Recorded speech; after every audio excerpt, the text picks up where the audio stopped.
वालेकुम, क्या हाल चाल है आपका? सब खैरियत से होंगे। इस गाड़ी में ना सारी में छोटे छोटे ड्राई डेंट है। फेंडर पे, पीछे वाले ये डोर पे ये लकीर है, पीछे वाले फेंडर पे, इसके बाद ये वाले फेंडर पे ये नीचे, इसके बाद ये दरवाज़ा बहुत ख़राब हुआ हुआ है, इस दरवाजे पे भी डेंट है, ये ऊपर लकीर है, उसके बाद ये फेंडर है। अभी डेंट इसके निकालता हूँ, साथ साथ आपको दिखाता जाऊँगा।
कुछ फिर भी बाबा किसे करना डॉक्टर कहता कि बच्चों को टाइम लगा पैसा नहीं आता है, तो मेरे ख्याल में सारे हॉस्पिटल चौधरी होंगे भी इलाज कराने मोटापे का महीना पहले उनको टाइम लगता था, बड़े तगड़े पैसे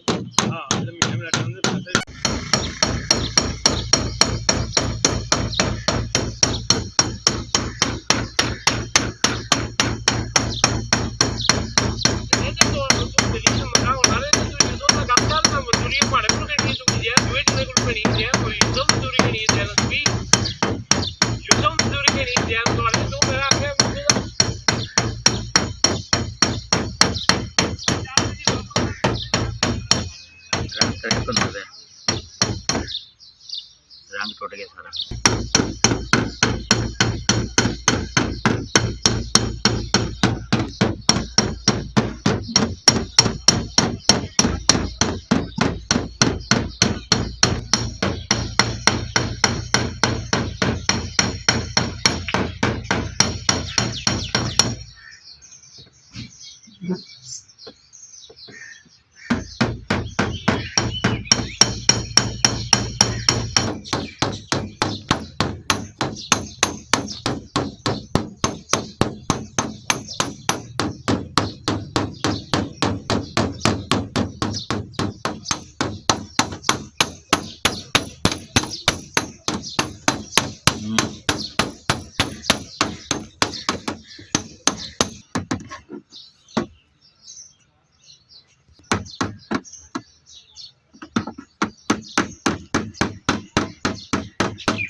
ऐसे तो काम शुरू है ना।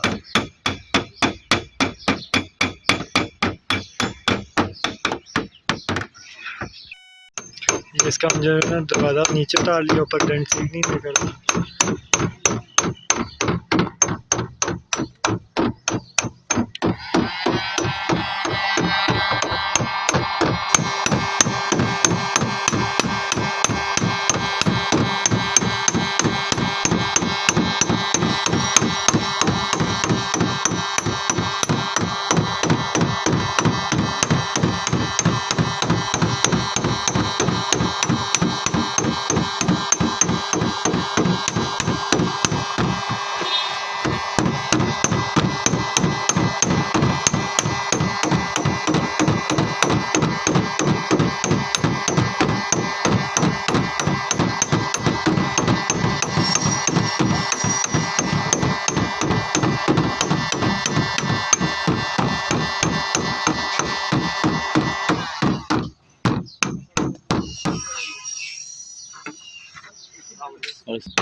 तेरी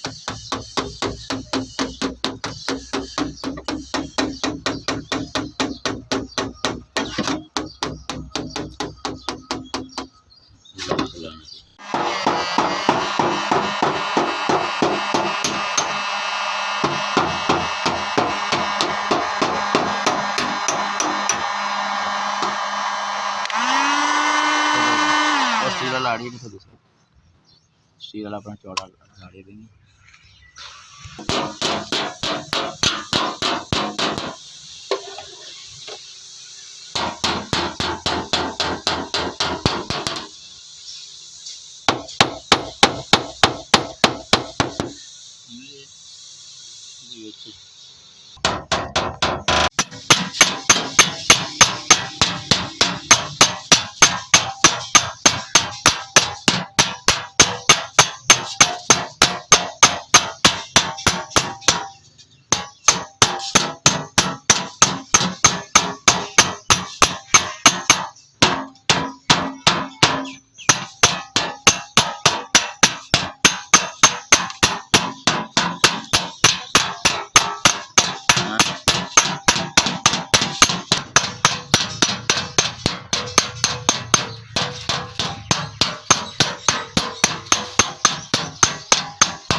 हो गई।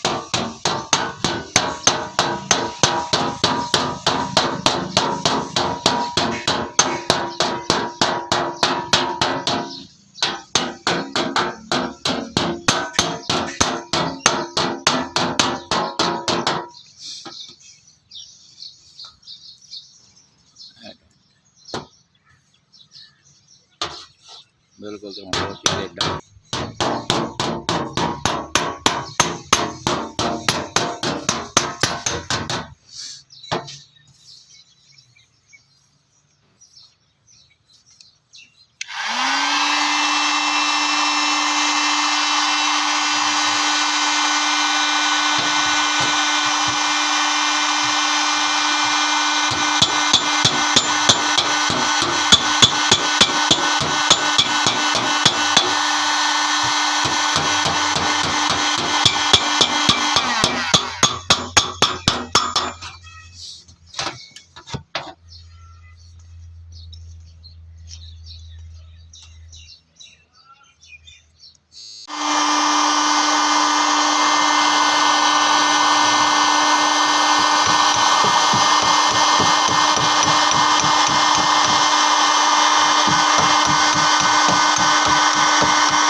बिजला चला गया।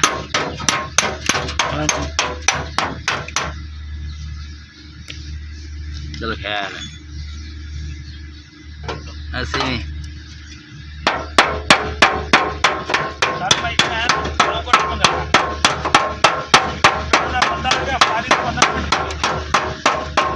केड़ा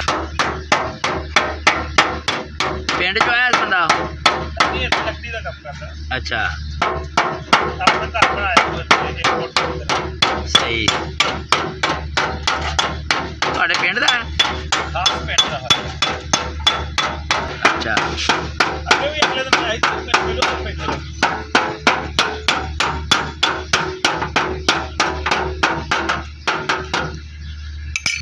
ਗੱਲ ਆਉਂਦੀ ਸ਼ੁਰੂ ਹੋ ਗਿਆ ਨਾ ਕਨਾਲ ਤੇ ਸਵਾ ਕਨਾਲ ਜੋ ਨੇ ਬਾਬਾ ਰੋਡ ਸਭ ਤੋਂ ਮਹਿੰਗਾ ਹੈ ਲੁਧਿਆਣੇ ਉਹਦੀ ਕੋਠੀ ਬਣਾਈ। ਅੱਛਾ ਇਹ ਕੋਠਾ ਮਹਿੰਗਾ ਪੜਦਾ ਹੁੰਦਾ ਚੱਲ ਪਤਾ ਨਾ ਹੁਣ ਕੱਟ ਸੀ ਜੀ ਕੋਈ ਨਾ ਤਾਂ ਪੁੱਛਿਆ ਚੱਲ ਜਿੱਦਾਂ ਲੋਕ ਤਾਂ ਮੈਂ ਕਿਹਾ ਖਾਸ ਹੋ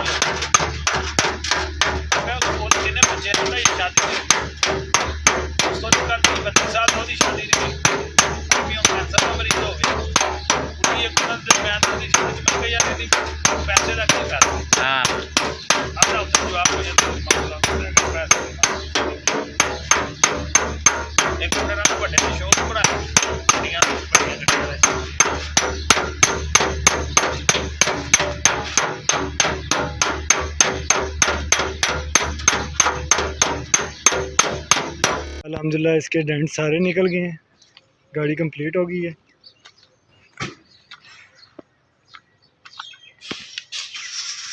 बिल्कुल लश कंडीशन में होती है। उम्मीद है कि आपको मेरी वीडियो पसंद आई होगी। अगर पसंद आई हो तो हमारे चैनल को लाइक करें, सब्सक्राइब करें और दुआओं में याद रखिएगा। अल्लाह हाफिज़।